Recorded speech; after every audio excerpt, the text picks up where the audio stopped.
బులెటిన్లో breaking news చూస్తున్నాం. BJP జాతీయ అధ్యక్షుడు జేపీ నడ్డా నివాసంలో కీలక సమావేశం జరిగింది. ఎన్డీఏ మిత్రపక్షాల నేతలతో బీజేపీ అగ్రనేతలు భేటీ అయ్యారు. సమావేశంలో ఎన్డీఏ నేతలు మంత్రివర్గ కూర్పుపై కసరత్తు చేస్తున్నారు. ప్రధానమంత్రితో పాటు కొందరు కీలక మంత్రులు ప్రమాణ స్వీకారం చేయనున్నారు. ఈ నేపథ్యంలో మిత్రపక్షాల మంత్రులతో కలిసి ప్రమాణ స్వీకారం చేసే యోచనలో మోదీ ఉన్నారు. దీంతో నడ్డా నివాసానికి అమిత్ షా, ఆర్ఎల్డీ చీఫ్ జయంత్ చౌదరి, ప్రఫుల్ పటేల్, అజిత్ పవార్, ఛగన్ భుజ్బల్ చేరుకున్నారు.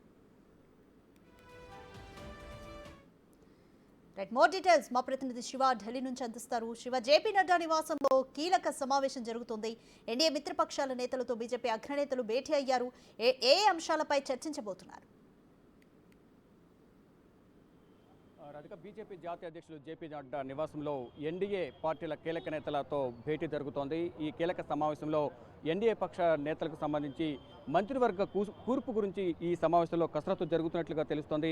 అంటే ప్రధానమంత్రితో పాటు పలువురు కీలక శాఖలకు సంబంధించిన మంత్రులు 9వ తేదీన సాయంత్రం 6 గంటలకు ప్రమాణ స్వీకారం చేయబోతున్నారు. దానికి సంబంధించి ఈ మంత్రివర్గ విస్తరణ, అంటే మంత్రివర్గంలో ఎవరెవరిని తీసుకోవాలనే దానిపై కూడా, అంటే కీలక మంత్రులు ఎవరికి దీనిలో మొదటి ప్రమాణ స్వీకారంలో మొదటగా ఎవరికి అవకాశం కల్పించాలి అనే దానిపై ఈ సుదీర్ఘమైన కసరత్తు అనేది కొనసాగుతుంది.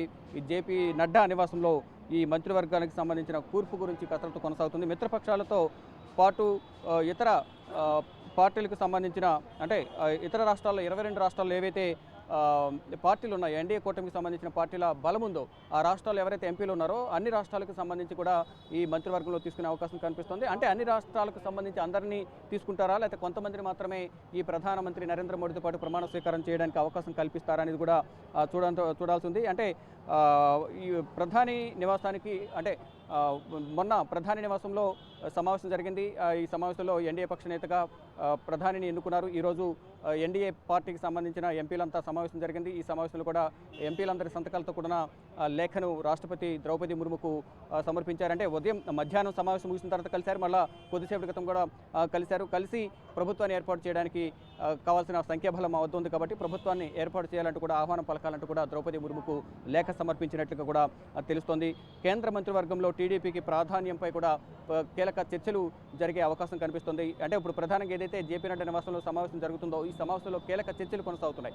ఈ ఎన్డీఏ కూటమిలో రెండవ అతిపెద్ద పార్టీగా టీడీపీ ఉంది 16 స్థానాలతో. అంటే మొదట బీజేపీ 240 స్థానాలు, ఇటు టీడీపీ 16 స్థానాలతో రెండవ స్థానంలో ఉన్న నేపథ్యంలోనే ఈ సమావేశంలో కీలక నిర్ణయాలు తీసుకోబోతున్నారు. ఇటు 16 మంది ఎంపీలకు ఎన్ని మంత్రి పదవులు ఇస్తారనే దానిపై కూడా కసరత్తు కొనసాగుతుంది. దాంట్లో కీలక శాఖలు కూడా టీడీపీ కేటాయించే అవకాశం కనిపిస్తుంది. ఇక మరి కాసేపట్లోనే చంద్రబాబు కూడా తన నివాసం నుంచి బయలుదేరడానికి వెహికల్ కూడా సిద్ధం చేశారు. చంద్రబాబు కూడా మరి కాసేపట్లోనే ఎక్కడి నుంచి బయలుదేరి జేపీ నడ్డా నివాసానికి వెళ్ళబోతున్నారు. జేపీ నడ్డా నివాసానికి వెళ్ళి ఈ ఎన్డీఏ కూటమి పక్షాల నేతలతో జరిగిన సమావేశంలో చంద్రబాబు కూడా పాల్గొనబోతున్నారు. మరి కాసేపట్లో ఇక్కడి నుంచి జేపీ నడ్డా నివాసానికి చంద్రబాబు వెళ్ళబోతున్నారు. కేబినెట్ సంబంధించి right Shiva, thank you Shiva.